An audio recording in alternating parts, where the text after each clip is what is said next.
go for the steal. Has concentrated the trailing. Shivam Patare may just have got a multi-point raid. जर कबड्डी खेळणं एक स्वप्न आहे तर शिवम ते स्वप्न पूर्णपणे जगतोय.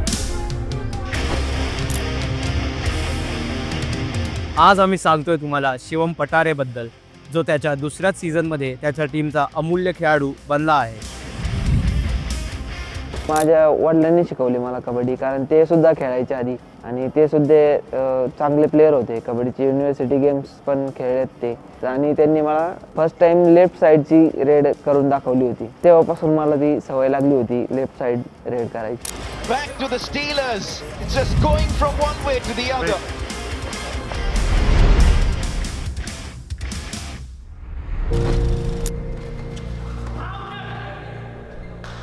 म्हणजे आपला स्टेट लेवलला खेळलो, पण त्यामध्ये माझं सिलेक्शन होत नव्हतं नॅशनलसाठी, तर त्यासाठी सुद्धा खूप डिफिकल्टीज आल्यात मला.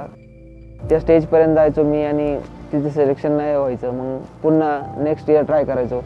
असे माझे 5-6 वर्ष तरी गेली. त्यानंतर मी कुठेतरी नंतर नॅशनल खेळलो, मग तिथून पुढे माझी सुरुवात झाली.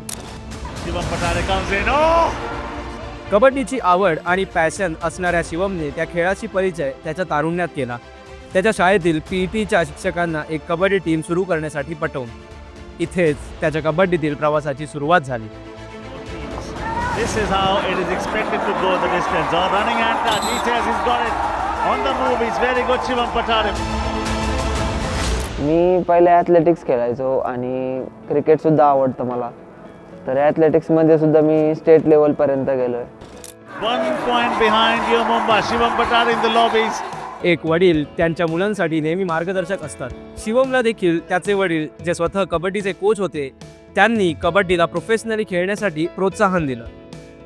मेन सपोर्ट तर माझे वडीलच आहे मला, कारण की त्यांनीच मला खेळायला शिकवलं आहे आणि त्यांनीच मला मोटिवेशन दिलं आहे की कधी हार नाही मानायची, किती जरी डाऊनफॉल आला तरी पण खेळत राहायचं, असं विचार नाही करायचं की पुढं काय होईल. तर त्यांनी खूप सपोर्ट केला आहे मला. मग स्कूल गेम्स असतील, फेडरेशन गेम्स असतील, याच्यामध्ये पार्टिसिपेट व्हायला लागलो. तेव्हापासून मला समजलं की कबड्डी अजून खूप वरती जायला पाहिजे आपण. तर दिवसभर स्कूल करून मग संध्याकाळी पुन्हा प्रॅक्टिस करायची, मग त्यानंतर आल्यावर स्टडी करायचा. तर असं करत स्टडी पण मेंटेन केला आणि कबड्डी पण मेंटेन केला. ज्यावेळेस मी 5th स्टँडर्डमध्ये होतो त्यावेळेस स्पोर्ट टीचर होते स्कूलमध्ये, आणि मलासुद्धा त्यांनी खेळायला लावलेलं. ते सुद्धा कोचिंग करायचे मला. त्यावेळेस एवढी समज नव्हती मला की कसा आहे गेम, काय. खूप मोठे प्लेयर असायचे आणि मी छोटा असायचो त्यामध्ये, तर मला एवढा खेळायला नाही भेटायचा चान्स. तर मग त्यानंतर मी खेळायला लागलो आणि आत्तासुद्धा खेळताना काही चुका झाल्या तर त्यांचा कॉल येतो मला आणि सांगतात पण ते की अशी चूक करतोय तू. माझं पहिल्यापासूनच स्वप्न होतं की मी सुद्धा एक वेळेस खेलो इंडिया गेम्समध्ये खेळावं. तर त्यावेळेससुद्धा खूप चांगले मुलं होते सोबत खेळायला. त्या ठिकाणी सुद्धा खूप चांगलं वाटलं की फर्स्ट टाईम आहे माझा, आणि खूप म्हणजे असे छोटी प्रो कबड्डी असं त्या ठिकाणी वाटलं की ते तिथलं सगळं ते माहोल वगैरे सगळं बघून. And he's not been tackled even once. Shivam Patare though. मग आलं त्याचं पहिलं मोठं यश, खेलो इंडिया स्पर्धेत कांस्य पदक. हेच यश त्याने पुन्हा सुद्धा मिळवलं. 2 कांस्य पदक खेलो इंडियामध्ये, जे शिवमला आजही आनंद देतात. माझ्यासाठी तरी खूप मोठी अचिव्हमेंट होती, कारण नॅशनल लेवलला मेडल जिंकणं सोपं नसतं आणि माझ्या आयुष्यामध्ये ते फर्स्ट टाईम झालं होतं की नॅशनल लेवलला मी फर्स्ट मेडल जिंकलं. तर खूप मोठी अचिव्हमेंट होती माझ्यासाठी. त्याच्या संघर्ष आणि मेहनतीमुळे आणि त्यानंतर त्याला ती संधी मिळाली ज्याची तो वाट पाहत होता, प्रो कबड्डी लीगमध्ये खेळण्याची. माझं पहिल्यापासून स्वप्न होतं. जेव्हापासून फर्स्ट सीझन चालू झालं त्यावेळेसपासून म्हणजे एवढं इंटरेस्ट नव्हता, चांगलं वाटायचं. गेम होता, मी खेळायचा सुद्धा तो गेम. खूप असं वाटायचं की पुढे जाऊन की मी सुद्धा सिलेक्ट व्हायला पाहिजे यामध्ये. तर आता जसं जसं खेळत जाईन मग तसं सिलेक्शन झालं माझं. हरियाणा स्टीलर्स, कपिल सर आहेत आमचे मॅनेजर, त्यांचा कॉल आला होता मला की तुझं साईन करायचं आहे. तर मी खूप खुश झालो त्यावेळेस आणि त्यानंतर मी साईन केली टीममध्ये. हरियाणा स्टीलर्ससाठी खेळणं म्हणजे शिवमसाठी स्वप्नपूर्तीचा क्षण. फक्त स्वप्न पाहणं एक गोष्ट आहे, पण ते स्वप्न पाहून त्याला जगणं, त्यात आहे खरी मजा. खूप इफेक्ट झाला प्रो कबड्डीचा, कारण की एवढं फेम नव्हतं आधी, तर आता फेम वाढलंय, लोकसुद्धा ओळखायला लागलेत आपल्याला. की आधी प्लेयरला एवढं ओळखत नव्हते कोण, की प्लेयर फक्त गावांमध्येच खेळायचे किंवा बाकीच्या स्टेटमध्येच, त्यांना प्लॅटफॉर्म नव्हता वरती यायला काही. तर प्रो कबड्डीमुळे खूप मोठा प्लॅटफॉर्म आला आणि त्यांना फायनान्शियलीसुद्धा सपोर्ट झालं प्लेयरना. तर खूप मोठा रोल आहे प्रो कबड्डीचा. फक्त गावातले जेवढे असतील तेवढ्यांना माहीत होतं की हा खेळतोय, पण जसं आता टी व्हीवर दाखवत आहे PKL स्टार स्पोर्ट्सवर, तर ते सुद्धा पूर्ण वर्ल्ड बघतं. तर त्या माध्यमातून आम्हाला सोशल मीडियावर सुद्धा खूप फॅन्स आणि खूप मेसेजेस येतात की खूप छान खेळताय, असंच चांगलं खेळत राहा, टीम टॉपला गेली पाहिजे तुमची, असं. तर खूप चांगलं वाटतं ते आणि खूप इफेक्ट पडला private लाईफवर. Used to be a hug earlier. You were Arabia. खूप चांगला एक्सपिरियन्स आहे, कारण की आमची मॅनेजमेंटसुद्धा खूप चांगली आहे, की कसलाच त्यांचा दबाव नसतो कोणावरच, कोणत्याच प्लेअरवर, की तुम्ही हेच केलं पाहिजे तेच केलं, असं काय नाही. एकदम फ्री कोचसुद्धा आणि सर्व प्लेयरसुद्धा एकदम मिसळून राहतात. कोणावर काही असं बोलणार नाही, कोणाला काही नाही असं छोटा समजणार नाही.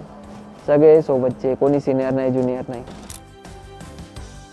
फर्स्ट टाइम गेलेलो कॅम्पला, त्यावेळेस सगळे नवीन होते, ओळखीचे नव्हते एवढे. फक्त त्यांना काहींना टी व्हीवर बघितलेलं की हे असे प्लेयर आहेत, तर पहिल्यांदा वाटलं की बोलणार नाही आपल्याला, ते आपल्यात सामील करून घेणार नाही. तर नंतर तेच चांगले बोलायला लागले आमच्यासोबत, तर आम्हाला सुद्धा चांगलं वाटलं की एवढे काय नाही, आपल्यातलेच आहेत प्लेयर असं.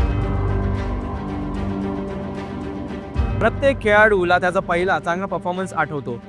शिवमसाठी तो होता त्याचा तेलुगू टायटन्स विरुद्ध केलेला त्याने सुपर 10, ज्याने टीममध्ये त्याची जागा ठाम झाली. At the moment, there isn't an answer for Shivam Patari, and he does get the first Super 10 of the evening. It is in power. त्यावेळेस मी फर्स्ट टाइम इन 7 खेळलेलो त्या टीमच्या अगेन्स्ट, आणि त्यात माझा सुपर 10 झाला होता. तर त्या मॅचला सुद्धा एकदम फ्री खेळलेलो, काही डोक्यात विचार नव्हता, काही नव्हता, फक्त खेळायचं आणि चांगला बेस्ट द्यायचं आपल्या टीमसाठी, एवढाच विचार होता. सेलिब्रेट त्या मॅचला आम्ही 1 पॉईंटने हारलेलो, तर तो सॅडनेस तर होताच आणि हॅपीनेस पण होता की फर्स्ट टाइम सुपर 10 झालेलं माझा. फन मोमेंट म्हणजे आमचे ज्या दिवशी मॅच असते त्या दिवशी सकाळी ॲक्टिवेशन होतात, मग त्यामध्ये गेम होतात.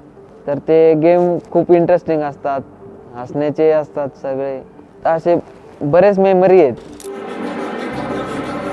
दिस is from the last season 10, जिसमें हम लोग स्टार्टिंग से काफ़ी स्ट्रगल कर रहे थे, कुछ मैचेस जीत रहे थे, कुछ हार रहे थे. तो वो शिवम का फर्स्ट सीज़न था. एंड आप फर्स्ट सीज़न में जब आप फजल जैसे एक डिफेंडर के अगेंस्ट खेलते हो तो प्रेशर आप पे कितना होता है आप समझ सकते हो. बट ये हमारा प्ले ऑफ मैच था. उससे पहले 2 मैचेस में शिवम ने स्ट्रगल किया था फजल के अगेंस्ट, बट ये वो मैच था जिसमें he looked him straight in his eyes end काफ़ी सारे पॉइंट्स निकाले थे. He has to pay the penalty. Just because you're not going to him, he's coming to you. एक वेळ झालेलं की आम्ही टेरेसला होतो, ॲक्टिवेशन चालू होतं, तर त्यावेळेस सगळे प्लेयर असं सगळे एकमेकांच्या अशा अंगावर पडत होती. तर तो खूप बेस्ट मुवमेंट होता त्यावेळेस. शिवमच्या गावातून प्रो कबड्डीमध्ये खेळणारा आणखीन एक महाखेळाडू म्हणजे पुणेरी पलटणचा कर्णधार असलम इनामदार. नुसतं एकाच गावातले नव्हे, तर शिवम आणि असलमने एकाच क्लबमध्ये कबड्डीच्या खेळाचा सराव केला. त्याबद्दल तर आम्ही एकाच गावातले, तर एकाच क्लबमध्ये प्रॅक्टिस करायचं आम्ही लहानपणापासून. मी ज्यावेळेस मला समजत नव्हतं, ज्यावेळेस तो 8वीत होता 8th स्टँडर्डमध्ये, त्यावेळेसपासून मी त्याला खेळताना बघायचो. तर त्याच्याकडं बघून पण शिकलो मी खूप गोष्टी. Brilliant! What a good kick! Expectation आहे की आम्ही सगळ्यांनी ट्रॉफी लिफ्ट करावी आणि स्वतःसुद्धा बेस्ट करावं टीमसाठी.